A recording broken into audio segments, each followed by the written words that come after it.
Hola, ¿qué tal a todos? Soy el hermano Luis.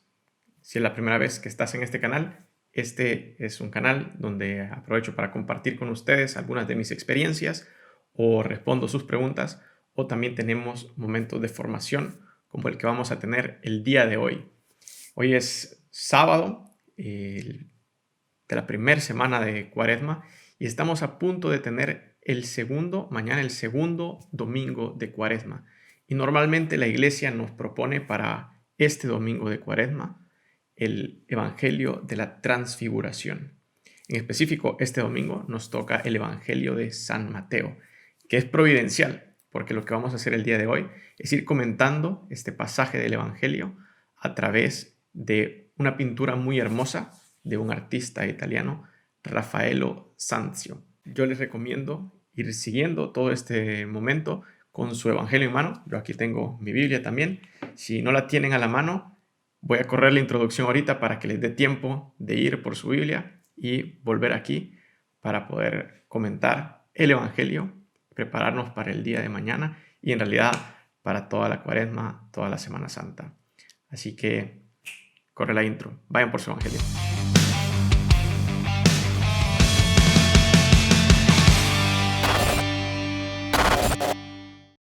Vamos a tomar el Evangelio y vamos a buscar San Mateo capítulo 17. Los primeros versículos. Eso es lo que nos propone la liturgia para el domingo de mañana, para el segundo domingo de Cuaresma, el día de mañana. Entonces vamos a ir leyendo. Recuerden Mateo 17, versículos del 1 al 9. Y en la lectura del Evangelio lo voy a leer como se lee mañana. En aquel tiempo, Jesús tomó consigo a Pedro, a Santiago y a su hermano Juan, y subió con ellos aparte a un monte alto. Se transfiguró delante de ellos, y su rostro resplandecía como el sol, y sus vestidos se volvieron blancos como la luz. De repente se les aparecieron Moisés y Elías conversando con él. Pedro entonces tomó la palabra y dijo a Jesús: Señor, qué bueno es que estemos aquí. Si quieres, haré 3 tiendas, una para ti, otra para Moisés y otra para Elías. Todavía estaba hablando cuando una nube luminosa los cubrió con su sombra, y una voz desde la nube decía: Este es mi Hijo, el amado, en quien me complazco. Escuchadlo. Al oírlo, los discípulos cayeron de bruces llenos de espanto. Jesús se acercó y tocándolos les dijo: Levantaos, no temáis. Al alzar los ojos, no vieron a nadie más que a Jesús solo. Cuando bajaban del monte, Jesús les mandó: No contéis a nadie la visión hasta que el Hijo del Hombre resucite de entre los muertos. Bueno, ese es el Evangelio que vamos a leer mañana en la misa. Y la verdad es un Evangelio hermoso, es un Evangelio increíble del que podemos sacar muchísimas cosas. En primer lugar, yo no sé si han tenido la oportunidad de ver, contemplar esta pintura, así que lo primero vamos a dar una pequeña introducción sobre quién es Rafael y de dónde viene esta pintura, de dónde sale, cuál es su origen, todo para que tengamos un pequeño, brevísimo contexto. Rafael, o Raffaello Sanzio, es un pintor italiano del siglo XVI, tal vez sí, sinceramente, con Miguel Ángel y con Leonardo da Vinci forman esa tríade de artistas que son quizás los más importantes pintores, escultores, arquitectos italianos de todo ese siglo. La verdad, sus obras son impresionantes. Él pintó muchísimas cosas, o sea, un artista muy prolífico. Quizá una de sus pinturas más famosas es conocida como la Escuela de Atenas. Está en las estancias de la Signatura, en el Palacio Vaticano. Y son varios cuartos que están todas las paredes, imagínense. En vez de ser como que un cuadro colgado en la pared, no, la pared es un cuadro, un fresco. Y uno de esos es la Escuela de Atenas, se llama. Entonces hay como una escena, como si fuera como una basílica o una catedral, imagínense así. Y están un montón de personajes ahí en esa escena. Y todos esos personajes son los más grandes filósofos griegos y romanos que había habido hasta ese momento, ¿no? Hasta el Renacimiento. Y justo en el centro está Platón y Aristóteles, y después alrededor de ellos todos los demás, ¿no? Enfrente de esta también hay otra muy famosa, que es la disputa sobre el Santísimo Sacramento, pero también es otra pintura. Pero bueno, quizá es más conocida esta primera. Y también esta que vamos a ver el día de hoy, la Transfiguración. Para que se haga un poco la idea de fechas, Rafael, murió muy joven, murió en 1520, apenas pasaba los 30 años de edad. Y esta pintura fue encargada por un cardenal, Julio de Médicis. Este cardenal, después de la muerte de Rafael, llegará a ser el Papa Clemente VII. Entonces, es un cardenal importante, y cuando le pide la pintura, no se la pide para Roma, para el Vaticano, sino para una catedral en Francia, en la ciudad de Narbona. Entonces le pide esta pintura en 1516. 6 años antes, bueno, más o menos entre 1509 y 1511, por ahí, él había pintado la estancia de la asignatura, ¿no? La escuela de Atenas. 6 años después le piden esta pintura y él, la verdad, se tarda muchísimo. O sea, él no lleva prisa, tanto así que llega el 6 de abril de 1520, el día en que Rafael muere, un Viernes Santo, además. Entre paréntesis, coincidencia, ¿no? Rafael se dice que nació en un Viernes Santo y después murió también en un Viernes Santo. Pues bueno, Rafael se enferma, está muy débil, y el 6 de abril de 1520 muere. La pintura en este cuadro todavía está fresca, pero ni siquiera está terminado el cuadro. Él le encarga a su mejor discípulo, Julio Romano, que por favor la termine y se la entregue a quien se la ha pedido, ¿no? Julio de Médicis. Dado que fue una muerte repentina, termina la pintura, se la entrega. Julio de Médicis no se la lleva a Francia, sino que la mantiene en Roma, en Italia, y luego la coloca en una iglesia, de hecho, San Pietro del Inmontorio, San Pietro Inmontorio. En 1767, más de 200 años después, se hace una copia de esta pintura, pero en mosaico, que está en uno de los altares en San Pedro. Si alguien ya ha visitado San Pedro, y si no, si algún día vienen, con gusto les puedo llevar ahí si estoy aquí, pero si no, pueden ir y van a ver una copia mucho más grande, pero en mosaico, de esta misma pintura. Poco después, 1797, de 30 años después de que han hecho este mosaico, los franceses invaden Italia, se roban la pintura y se la llevan para Francia. Gracias a Dios, en 1815, los franceses devuelven la pintura a Italia y se la entregan al Vaticano. Y desde entonces está ahí en los museos vaticanos expuesta, y todo el mundo que va la puede ver. De hecho, es prácticamente el relieve, lo más importante dentro de toda la zona de los cuadros. Hay una zona especial en los museos vaticanos solo para los cuadros, y ahí está resaltada esta obra maestra, la verdad. Para que vean la grandeza de un pintor como este, Rafael, en su tumba, además, está enterrado en el Panteón, un templo romano dedicado a todos los dioses que después se convirtió en una iglesia, y es también donde se enterraba la familia real italiana. Ahí están los padres de la patria italiana. Y bueno, también Rafael está ahí enterrado, y en su tumba el epitafio la verdad, es precioso. La traducción sería más o menos, está en latín, pero la traducción sería más o menos así: aquí está Rafael, este es Rafael. Estando en vida, la naturaleza temía que él, Rafael, la superase. Y muriendo él, la naturaleza temió morir también ella con él. Gran elogio para un artista. Entonces, ahora sí, vamos a entrar de lleno al análisis de la pintura, guiándonos o viendo cómo la pintura ilumina el Evangelio. Y lo primero que tenemos que decir es que la concepción que tenían los artistas de ese entonces era muy diferente que la que tal vez tenemos ahora. Ahora tal vez decimos como que voy a hacer arte, me inspira, ¿no? Algo así, se me viene y boom, salió algo. Y a veces son 5 trazos y esa es una obra maestra que se vende por millones de dólares.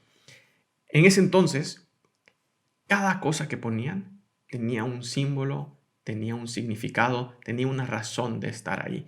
Estaba todo sumamente bien pensado. Y los artistas de verdad casi eran teólogos, o sea, sabían muy bien qué era lo que estaban trazando y por qué lo estaban poniendo de esa manera. Así que muchas de las cosas que vamos a poder decir no son mera coincidencia. La pintura, como podemos ver, está dividida en dos partes. Arriba, casi podríamos trazar una línea a la mitad de la pintura y darnos cuenta que arriba tenemos una escena que es propiamente la escena de la transfiguración. Jesús lleno de gloria, con los discípulos ahí, Moisés y Elías que están ahí con él, y hay también otros dos personajes ahí en el fondo. Y la parte de abajo es un solo caos de personajes, tenemos un montón de gente, hay una señora arrodillada en medio, o sea, bueno, ya vamos a hablar de esas dos partes, pero es importante reconocer que esta pintura tiene esas dos partes. Vamos a empezar con la parte de arriba y vamos a ir viendo cómo la parte de arriba nos explica exactamente lo que nos narraba el Evangelio. En el centro de la imagen podemos ver al personaje más importante, a Jesucristo. ¿Alguien se ha dado cuenta? En el Evangelio no dice que Jesucristo estaba flotando en los aires, no.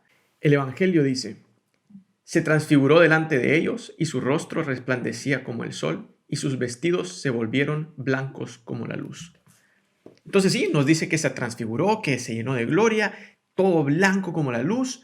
Y después más adelante dice que apareció una nube. Podemos ver ahí la nube que está rodeando a Jesús, la luz que sale. Sus vestidos son todos blancos, inmaculados, si acaso con un poco de azul. Pero ambos colores representan la gracia, la divinidad, la pureza que tenía Jesús, ¿no? Que es precisamente lo que nos está narrando el Evangelio. Es tener un pedacito, poder ver un poquito de esa gloria del Señor resucitado, de Dios mismo en persona. En toda la Biblia tenemos 3 cosas que llamamos teofanías. ¿Qué es una teofanía? Es un momento en el que Dios se revela a los hombres. Y hay 3 teofanías muy importantes. La teofanía de Jesucristo en la transfiguración, la teofanía de Dios a Moisés cuando le está entregando las tablas y la teofanía de Elías. Si se dan cuenta, son precisamente esos 3 personajes los que tenemos ahí flotando en el aire. Y antes de irnos a hablar un poquito de los otros 2 personajes, recordemos que, la verdad, qué inspiración tan genial la de Rafael de ponerlos ahí flotando. Es que incluso nosotros, cuando pensamos que Jesucristo está glorioso, lleno de majestad, lo pensamos como que, y hasta nos levantamos así un poquito, ¿no? Pensamos en alguien que se va en éxtasis y como que estuviera flotando. Es que era eso, o sea, está lleno de gloria, lleno de majestad. Y a su lado tenemos a Moisés, a un lado, y a Elías al otro. Las otras 2 personas del Antiguo Testamento que han experimentado esta teofanía. De Moisés sabemos que estuvo delante de Dios recibiendo las tablas de la ley y cada vez que se acercaba a hablar con Dios, su rostro quedaba resplandeciendo. Tanto así que él se tenía que cubrir porque los judíos le decían como que no, es demasiado. Imagínense, los judíos no estaban viendo a Dios, estaban viendo solo el efecto en el rostro de Moisés de haber estado en la presencia de Dios. Y la otra teofanía que también podemos contemplar en el Antiguo Testamento es la teofanía de Elías que encontramos en el primer libro de los Reyes, en el capítulo 19. Elías está en una montaña y él le pide al Señor que quiere verlo, ¿no? Entonces pasa primero un huracán, ¿no? Un tornado, una tormenta, y no, ahí no estaba el Señor. Pasa después un terremoto y no estaba el Señor. Pasa un fuego enorme, no estaba el Señor. Y después pasa una brisa suave, delicada, y ahí estaba el Señor. Y Elías mismo se tiene que cubrir para solo ver al Señor que va pasando. Entonces son estas otras 2 personas que están ahí presentes, viendo, experimentando una teofanía y están en este momento con Jesucristo también en esta tercera teofanía de la Biblia. Y por último, en esta escena, en la parte central de la escena, vemos esa nube y cómo el Evangelio nos dice que se escucha esta voz. Este es mi Hijo amado. Escúchenlo. mi Hijo amado, en el que me complazco. Escúchenlo. También se dice que Jesucristo, o sea, Dios le promete a Moisés y al pueblo de Israel que va a mandar a un nuevo Moisés que hable con Dios cara a cara. Y precisamente es Jesucristo quien se encuentra en la presencia de Dios todo el tiempo, Dios Padre, y a través de quien nosotros también podemos hablar cara a cara con Dios. Pasamos más adelante y vemos que también en esta misma parte de la escena están los 3 apóstoles que Jesús se ha llevado consigo. Tenemos a Pedro, el líder de los apóstoles, la cabeza de los apóstoles que Cristo ha elegido para liderar su iglesia. Tenemos a Juan, el discípulo amado, y tenemos a Santiago. Entonces, podemos ver cómo están estos 3 personajes ahí abajo. También para ellos la luz, la presencia de Dios es demasiado, que ellos mismos están como cubriéndose los ojos, no pueden ver. Es demasiado fuerte la gracia y la gloria de Dios. Pero esto es precisamente lo que Dios está intentando hacer con sus discípulos. Les está intentando demostrar un poquito, al menos lo que puedan ver, de la gloria que les espera, que le espera a Jesucristo en el momento de la resurrección. Porque ahorita Jesucristo se encuentra en el momento de la pasión, o sea, en camino al momento de la pasión. Jesucristo va camino hacia Jerusalén y quiere preparar a sus apóstoles para poder vivir este momento de prueba, de dificultad. Por último, como nota, tenemos a 2 personajes ahí atrás. Si vamos a ver el santoral, nos damos cuenta que el 6 de agosto, que es el día que se celebra la Transfiguración, o en El Salvador también se conoce la fiesta como el Día del Salvador del Mundo, es la misma fiesta. Estos 2 personajes que están ahí al fondo son 2 mártires que celebramos desde el siglo III, IV, por ahí, pero los primeros siglos de los cristianos. Son 2 mártires de la Hispania romana, de Alcalá de Henares. Son los santos Justo y Pastor.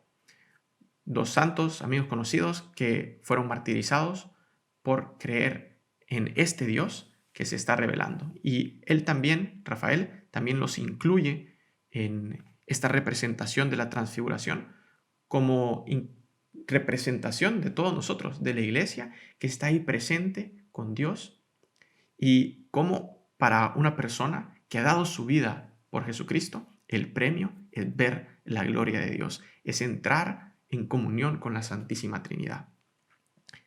Ahora, damos un pasito hacia atrás y recordamos por qué, o sea, por qué está haciendo esto Jesucristo, por qué elige este momento para manifestarse de esta manera a sus apóstoles. Bueno, la verdad está clarísimo. Si nos vamos al Evangelio, nos vamos a dar cuenta que si damos una página hacia atrás, literalmente nos vamos al párrafo anterior en el Evangelio. Normalmente en las Biblias, cuando trae titulítulos, dice primer anuncio de la muerte y resurrección. Y así empieza, capítulo 16, versículo 21.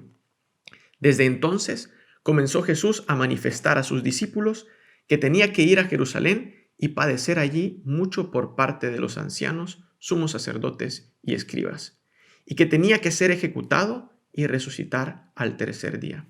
Entonces tenemos el primer anuncio de la pasión. Jesucristo ya está preparando a sus apóstoles para este momento que se acerca, es el momento de gracia, es el misterio pascual, es la hora de Jesús. Y si nos vamos después de la transfiguración, literalmente tenemos la transfiguración, luego tenemos un pequeño párrafo que vamos a comentar inmediatamente porque está también en esta pintura. Y después, inmediatamente en el versículo 21 del capítulo 17, el segundo anuncio de la muerte de Jesús. Mientras recorrían juntos Galilea, les dijo Jesús: el Hijo del Hombre será entregado en manos de los hombres y lo matarán, pero resucitará al tercer día. Ellos se pusieron muy tristes. Entonces, todo este pasaje de la transfiguración está enmarcado por los 2 anuncios de la pasión. Y en medio está el momento de la transfiguración. Por eso es clave que Jesucristo lo haga en este momento. Él nunca nos va a pedir algo que no estemos preparados para vivir. Él nunca nos va a pedir algo que Él no haya hecho primero Por eso Él se hizo hombre y vino aquí con nosotros para acompañarnos en este camino, para estar con nosotros hasta el fin del mundo.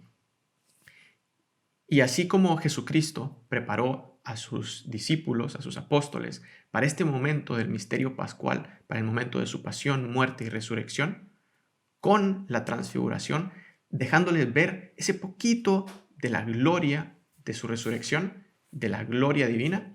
Así también la Iglesia nos propone a nosotros, en este segundo domingo de Cuaresma, contemplar la gloria de Dios, para que en estas semanas que siguen, que vamos a seguir un camino de penitencia, de sufrimiento, que vamos a acompañar a Jesús en la cruz y, quien diría además, de manera, no quiero decir providencial, pero o sea,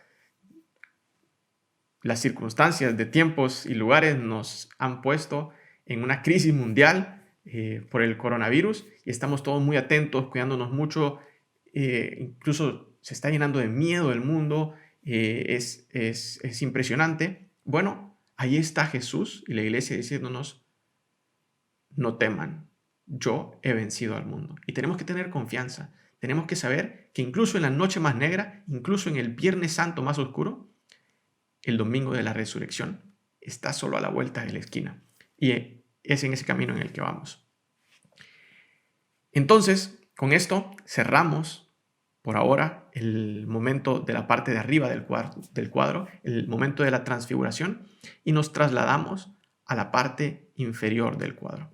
Y si se dan cuenta, en esta parte inferior del cuadro hay un solo desastre.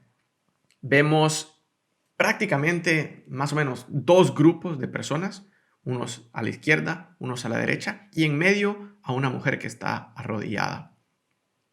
Pero incluso aunque podemos ver estos dos grupos, hay un caos, un desastre, gente volteando a ver para un lado, apuntando, tal.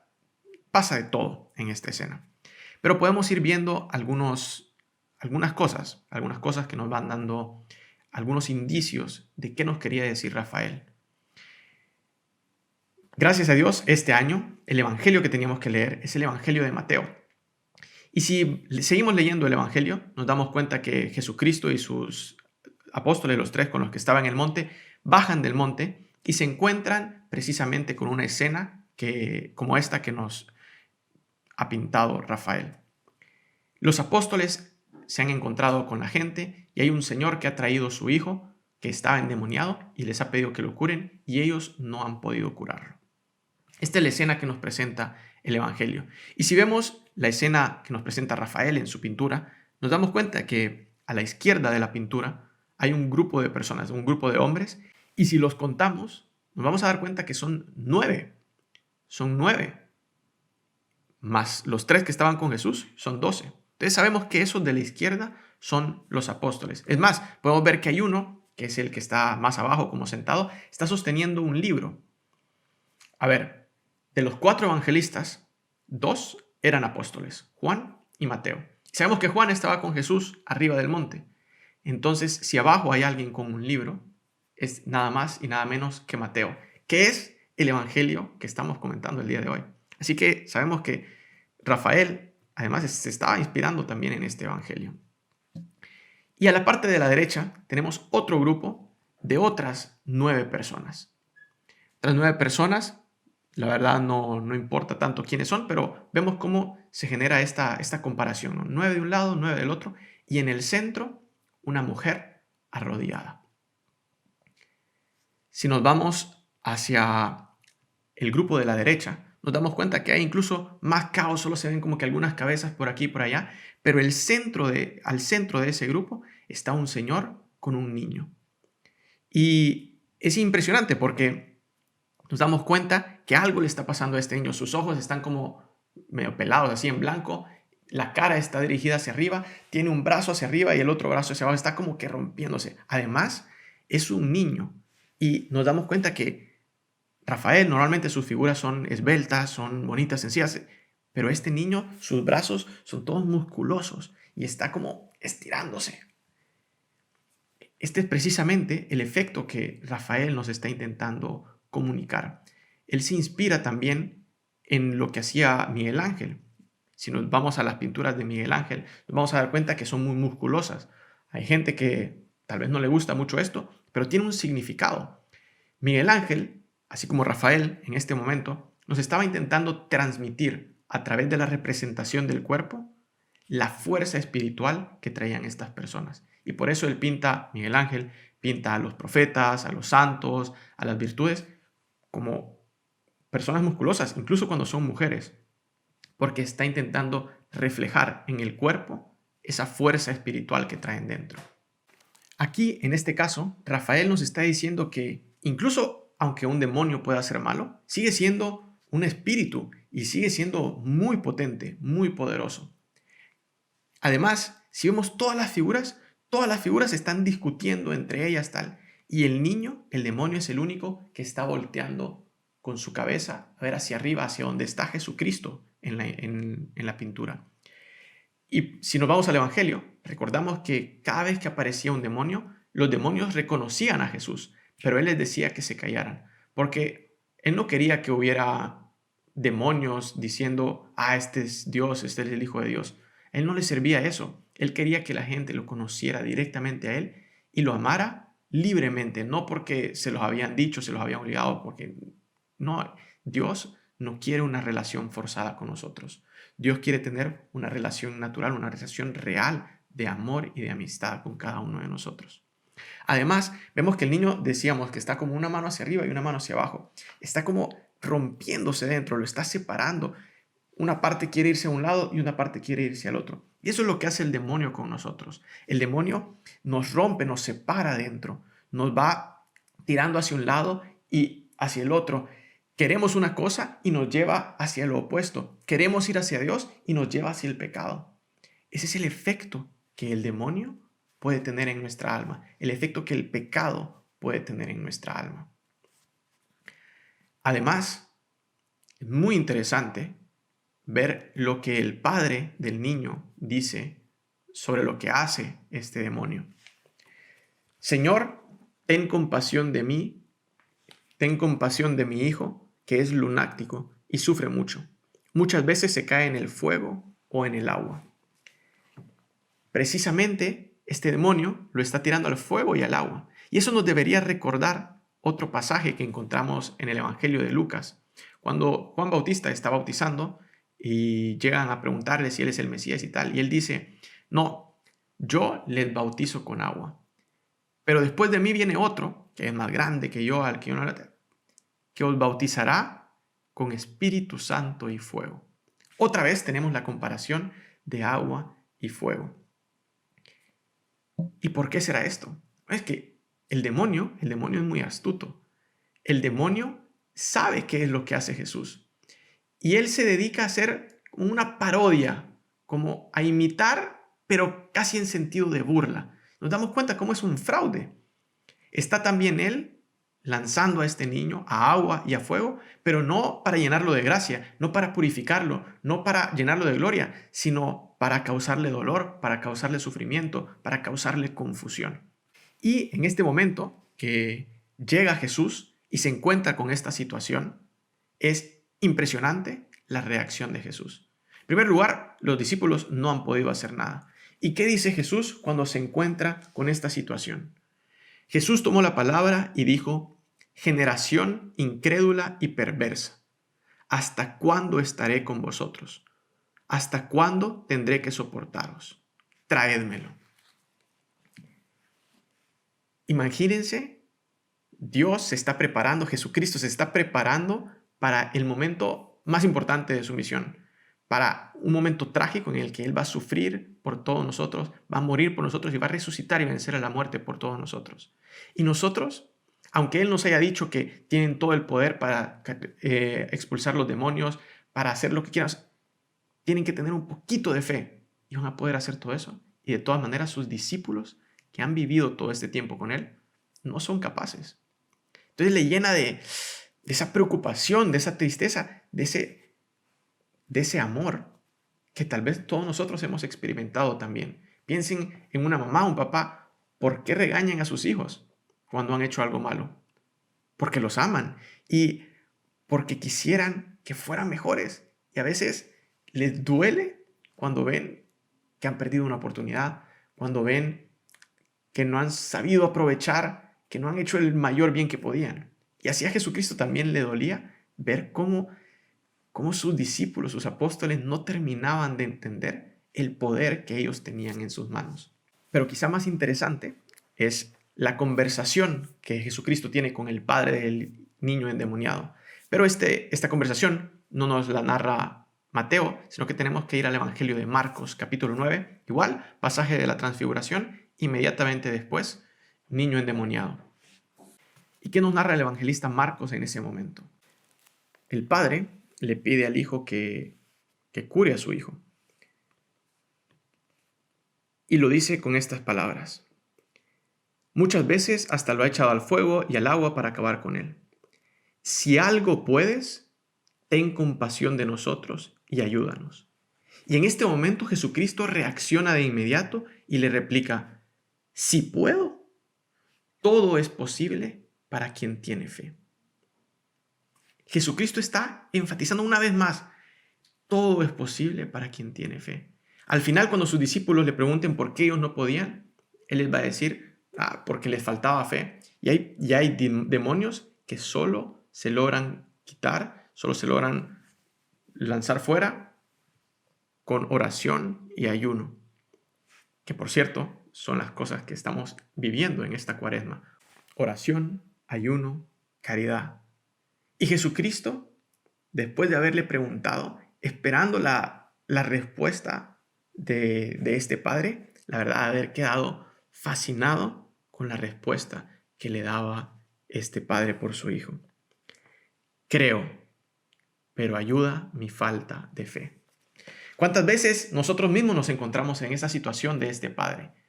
Creemos que Jesucristo es el Señor. Creemos que Él de verdad nos puede salvar de todo y nos puede dar todas las gracias del mundo. Pero nos falta fe, nos falta un poquito de fe. Y la fe es un don de Dios. Así que pidámosle que nos regale el don de la fe, que aumente nuestra fe. Por último, en esta escena de abajo, ya hemos hablado de los apóstoles que tenemos a un lado, hemos hablado de la gente con el padre, el niño endemoniado. Nos queda un personaje importantísimo, fundamental. Esta mujer que está arrodillada ahí en el centro de la pintura. Y podríamos decir como que, ¿qué hace esta mujer ahí? Si se dan cuenta, hasta ahora hemos mencionado las figuras, las posturas, son cosas importantes. Veamos cómo Jesucristo está todo de blanco, quizá un poco de azul alrededor, y eso representa la gracia, la divinidad, la pureza. Bueno, a esta mujer la vemos vestida de dos colores, rojo y azul. En otras pinturas, que no sean la transfiguración, Jesucristo normalmente viene representado con estos dos colores, rojo y azul. ¿Por qué? El azul se representa como el cielo y por eso también la divinidad. El rojo, en cambio, representa la humanidad, ¿no? La tierra. Y lo que normalmente vamos a ver es que Jesucristo tiene un vestido azul y está cubierto de rojo, con un manto rojo. ¿Qué quiere decir esto? Bueno, Él nos está revelando que Él es verdadero Dios. Y al mismo tiempo nos está diciendo que ha tomado sobre sí a toda la humanidad. Y que es a través de la humanidad de Jesús que podemos conocer a Dios, que podemos experimentar y encontrarnos con Dios y tener una relación con Dios. Aquí, en esta mujer que está rodeada, en cambio, tenemos los colores invertidos. Ella está vestida de rojo y cubierta de azul. Entonces, ¿quién podría ser esta mujer arrodillada, vestida de rojo y cubierta de azul? Pues esta mujer representa nada más y nada menos que la iglesia. Nos representa a nosotros. ¿Por qué? Porque está hecha de hombres. Está hecha de hombres como ustedes, como yo, pecadores, sencillos, hombres aquí, de esta tierra, pero hombres que por la gracia del bautismo y la salvación que Cristo nos ha traído, hemos sido envueltos de gracia, cubiertos de divinidad. Hemos sido transformados en hijos de Dios. Y si nos damos cuenta, ella está arrodillada, está viendo hacia los apóstoles y apuntando hacia el niño, hacia la gente. ¿Por qué ve a los apóstoles? Porque la iglesia sabe que los apóstoles son sus columnas. Por eso nosotros, por ejemplo, seguimos diciendo el credo de los apóstoles, seguimos manteniendo la fe de los apóstoles, seguimos teniendo la tradición de todos los obispos desde los apóstoles, porque Jesucristo envió a los apóstoles para esparcir el evangelio por todo el mundo. Y nosotros seguimos la tradición apostólica.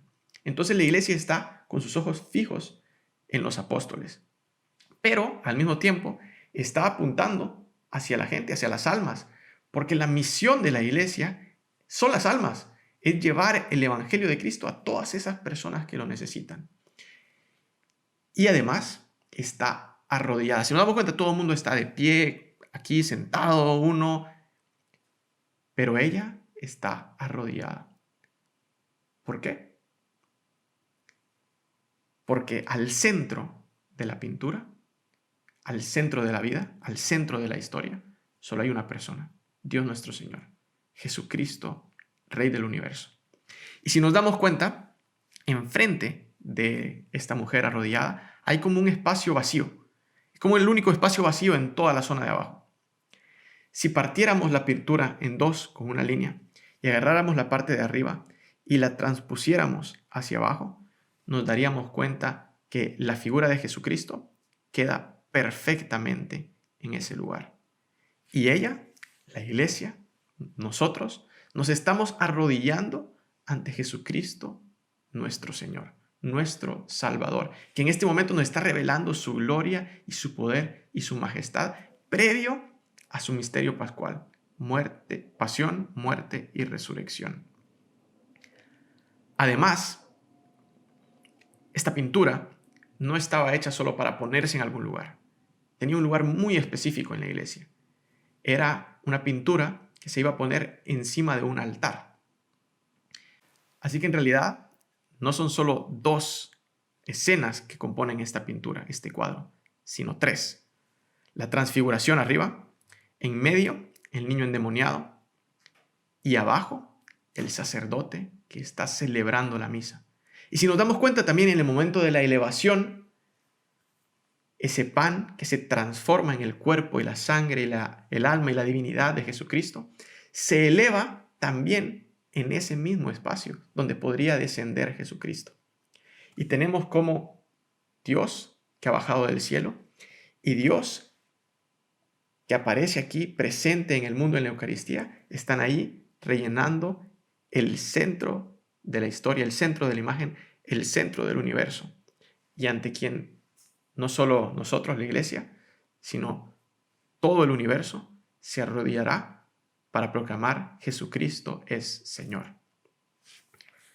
Así que ahí tenemos un análisis precioso de este evangelio increíble, un evangelio hermoso, a la luz de una de las pinturas más bonitas, la verdad, que existe en el mundo y que es tan llena de significado, tan rica que nos permite sentarnos y de verdad hacer una meditación profunda con el evangelio y una obra de arte, la verdad, maestra, una obra de arte maestra. ¿Qué podemos sacar como reflexiones finales de esto para nuestra vivencia de la Cuaresma, para nuestra preparación a la Semana Santa?